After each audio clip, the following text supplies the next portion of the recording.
And I want to say a big thank you to anybody who is joining us on YouTube. We always like to split the mains and the co-main events on these preview shows. Try and get ourselves a few more extra views, and for the people who don't want to hear me rambling on for about a good 90 minutes or so. So we split this into 2 extra videos, and this one is the main event of the evening. The interim lightweight title is on the line, and I know there's a lot of fans out there that were disappointed that Tony Ferguson and Khabib Nurmagomedov wasn't taking place. If there is a good number 2 fight, we've got it here. Tony Ferguson versus Justin Gaethje, 5 rounds with 2 of the most violent men in this sport today. Well, yeah, this will be insane. This will be a pretty crazy matchup. I definitely think it's a pretty darn good replacement for Khabib versus Ferguson. I'm one of those people where I always thought that fight was just never gonna happen. It's a cursed fight. Yeah, that will never happen other than on UFC 3. So, like, that fight just won't happen. So this is a pretty good replacement. But yeah, I think I got Gaethje winning this fight. Well, the bookmakers have Tony Ferguson as a minus 190 favourite. You can get Gaethje at plus 155. Obviously, people know that Tony versus Khabib, it was planned for April. Pandemic happened. Khabib couldn't get into the country. Justin Gaethje was willing to step in on short notice. That event ended up being cancelled, so it got pushed back a month. Here we are now on the precipice of this matchup. We'll start with Tony Ferguson. And if you had to look at the most unlucky fighters in the UFC, I think Ferguson would be a big argument for that. Because we've got a guy on a 12-fight winning streak who has still never had a shot at the lightweight title. And if you look at that winning streak, he's faced a who's who of some of the best lightweights on that roster. You look at Edson Barboza, Cowboy Cerrone, Rafael Dos Anjos. He's taken them all on, he's beaten them, and he's beaten them fairly comprehensively. Oh yeah, I heard you mention he was never never got to a title fight. What are you talking about? He's a champion, man. He beat Kevin Lee. Well, that was an interim title. Yeah, it was an interim title that later turned into the title. I don't think it ever was. I think the way that it worked was that Conor was still the lightweight champion. Tony became interim champ. And the intention was that when Tony and Khabib actually fought, the moment the fight started, McGregor would be stripped. Hold on, let me look this up. So Conor still remained champion onto UFC 223. When Khabib vs Raging Al finally started, that became the official title fight. And then Khabib ended up getting the belt. So Ferguson's actually been stripped of the interim belt when he pulled out of the fight because of injury. There's actually this fan rumour that goes around that part of the reason Conor caused the dolly incident was because he didn't want to be stripped.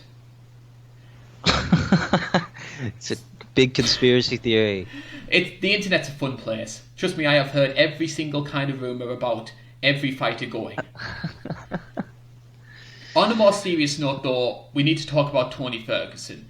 Arguably one of the most unconventional strikers in this sport. Awkward movement, amazing cardio. I mean, the guy just does not get tired. I mean, he can go for about 25 minutes. And I think the thing that's really been highlighted as well, especially with his most recent wins against Cowboy and Anthony Pettis, he might not finish opponents with strikes all that often, but he has deceptive power. Everybody comes out of a Tony Ferguson fight looking like hell. Yeah, it's quite strange. He's not really a huge heavy puncher. He's more like a cutter. Yes. I like to think of him as a cutter. He always has those very deceptive elbows. Everybody always likes to bring up how he's going to cut Khabib up with elbows on his back and everything. But yeah, he's always got great elbows. He's very slick in the way that he cuts his opponents. It's very quick. You can pretty much never really notice that he's ended up cutting his opponent. I remember Anthony Pettis versus Tony Ferguson when he got dropped that first time, and there was blood everywhere. Everybody thought that it was coming from Ferguson's mouth, but it was actually Pettis. He cut Pettis open. It's pretty crazy. And then he came back and nearly finished him at the end of the round. Oh yeah. Would have been interesting to see if that went on another round, but it's a Pettis fight. That ain't happening. Yeah. Pettis sometimes has a habit of when things do get a bit too tough, he does sometimes try and look for the easy way out. But I think he's broken his hand. Duke Rufus is quite safe with a lot of his fighters, Oh, yeah. so I give him the benefit of the doubt when it comes to that. Do you think Tony's making the right decision taking this fight? Because Tony versus Khabib will always be on the table, because fan demand for that it's through the roof, especially since it's been cancelled so many times. You could have very easily sat at home and thought, you know what, I'm going to wait and get this fight when Khabib's ready to fight and we can get ourselves some crowds. Is this maybe a financial decision from Tony? Is he just that sort of frame of mind that he wants to fight anybody, anytime? Is it a guy who's 37 years old and wants to try and make a few quick extra paychecks before he maybe starts declining a bit? I sort of think it's a combination of both. He definitely probably got a huge paycheck for taking this fight, and he's definitely always game to fight. So I definitely think it was sort of a little bit of both. He definitely wanted to take another fight, probably wanted to get active again. But I could see this fight either making Tony versus Khabib even huger, or it could end up killing it. Yeah, I think if Tony loses this fight, that's going to be it. Yeah, I don't see it ever coming up ever again if Gaethje ends up knocking him out.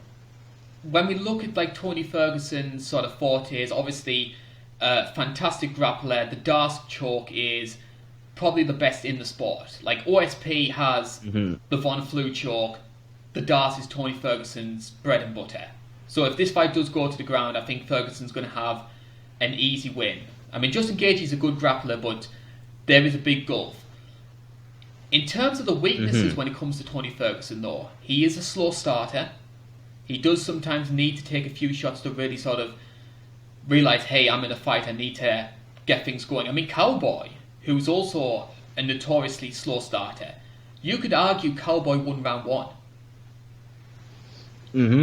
Yeah, like this is sort of a little bit of a nightmare matchup, because Gaethje in his recent fights has been the complete opposite. He's been a fast starter, really. He's been catching guys off guard in the early seconds of the early rounds. So, yeah, it'll be pretty interesting to see what will happen in those that early round of number one. It'll be pretty interesting. And we've seen Tony Ferguson get caught.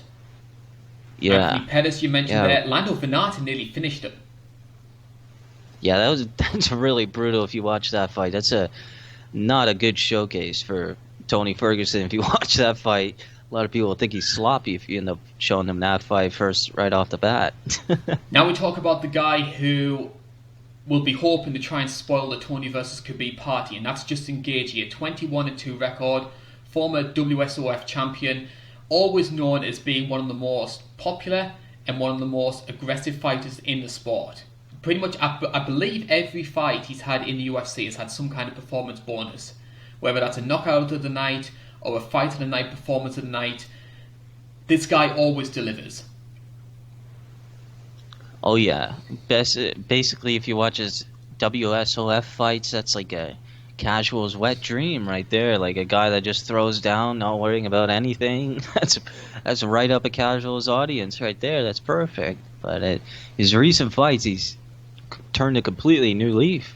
I totally agree. I think that there'd always been criticisms about Justin Gaethje, that yes, he was aggressive, yes, he liked to be the sort of dirty brawler who would attack the body, attack the legs, but he was getting caught. We were starting to see his chin somewhat failing. Eddie Alvarez caught him, Dustin Poirier caught him, both fantastic fights, and Gaethje was competitive in both. I think Trevor Whitman deserves a lot of praise. I mean, like Firas Zahabi gets all the praise as being sort of like the elite GOAT coach, but the job that Whitman has done to turn Gaethje into the sort of Homer Simpson of MMA and make him one of the hardest hitting fighters in the division, a proper knockout artist, I think deserves a lot of credit. Yeah, it's incredible how he's changed his complete game plan around this late in his career. And I think there was a realization. I think the Poirier fight especially made Justin realize, hey, I've got these flaws, I need to change. Because you have to remember, when he went into that fight with James Vick, there was a lot of people thinking, is this guy worthy of being in the UFC? Is he just going to get found out? Now he's fighting higher level competition. So, of course, 3 first-round knockouts later, and here we stand right now. His stock's the highest it's ever been, and I'm with you. I think he has a good chance of catching Ferguson. Yeah, really, I could see this being a complete nightmare matchup for Ferguson, really. A hard-hitting guy who picks his shots, doesn't really swarm you. It's a pretty bad matchup for him, in my opinion. And I think his takedown defense as well has been fairly good. I don't think anybody's taken him down in the UFC so far. No, I believe in the Alvarez fight. There's a couple of takedown attempts, but every single one he stuffed just beautifully. I did like that it was actually Gaethje, I believe, who went for a takedown against Alvarez. He sort of tried to shoot it, and then it was almost like something supernatural just said to him, "Hang on, you're Justin Gaethje, get back up." Yeah, he like flipped. He did like a backflip or something. I remember that. That's one of my favourite fights. That's my personal favourite Gaethje fight between all 5 of them so far. In terms of Justin's other traits, we know that Tony Ferguson's had issues with his knees. And again, we've got a guy who loves to target the legs. So if we do see him reverting back to old Gaethje, which is a bit of a dirty brawler, those leg kicks could come in very handy against Tony Ferguson. Yeah, the way that he always used to whip him out, it was basically sort of like a jab, really. He used to throw the leg kick like it was nothing. He'd always throw it every like 10 seconds or so, he'd throw a leg kick. How good would you rate Justin's winning streak in hindsight? I mean, a lot of people have said, well, he's got a chance because he's this new knockout artist and he's beaten 3 guys in the first round.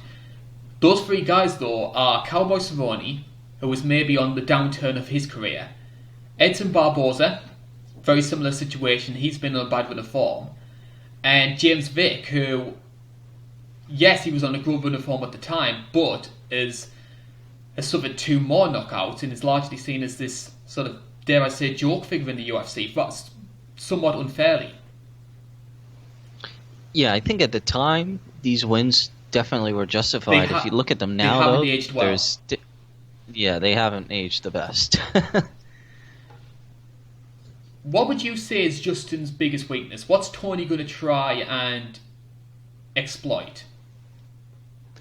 I could definitely see Tony trying to make it a brawl. I could see Tony trying to get that old Justin out, trying to get that crazy Justin out. That's just that wild style. Maybe I could see him sort of going for takedowns a little bit, maybe employing a little bit of clinch work. We haven't really seen Gaethje in the clinch, really. Can't really think of a time that I've seen him in the UFC in a clinch. So, I don't know. But this is Tony Ferguson we're talking about. This isn't He'll probably go for like a Minari roll or something like that. Yeah, like maybe he could try some crazy takedowns like that. I do see Ferguson getting quite unconventional in trying to get this to the ground. Yeah. I think this is a very intriguing matchup. And then, of course, the big questions that come from this. We've all talked ad nauseum so many times about how Tony Ferguson could do against Khabib. If Justin gets this win, that's the next fight. It's going to be Gaethje versus Khabib. How would that play out? Oh, man. Really don't know. I could see it. I don't know. I could see it sort of being a little bit like the Poirier fight. Maybe a little bit like that. But we just haven't really seen Justin on the ground. I don't want to say he's some magician on the ground. He's got this insane takedown defense. But really, we just don't know. Very intriguing matchup. A lot of people looking forward to it, even if it's not the fight that we all wanted. Where you're putting your money. You have a gun to your head and you say you've got to put money on this fight. What are you going for? I think Gaethje's going to catch him. I think it's going to be sort of not really going to say similar, but I think it'll be sort of similar to when Pettis knocked him down, but except this time he's not going to be able to roll out of that knockdown. I think Gaethje's going to put him out cold. I hate to say it, maybe it's sort of like the inevitability of Tony versus Khabib not happening.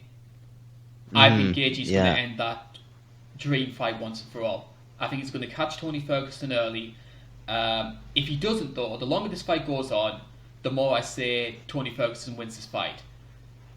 but I see Gaethje Mm-hmm. catching him. Yeah, each time I play it back in my head, I just see that clean, crisp counter like in this Cowboy fight. I just see something like that happening. Gonna have to see. YouTube viewers are a bit more one-sided though. They've got Tony Ferguson 78%, Justin Gaethje 22%. So they're definitely favouring Ferguson for this one. Wow. 78%. 78%. So they're fairly confident Tony Ferguson's going to win this matchup. All right.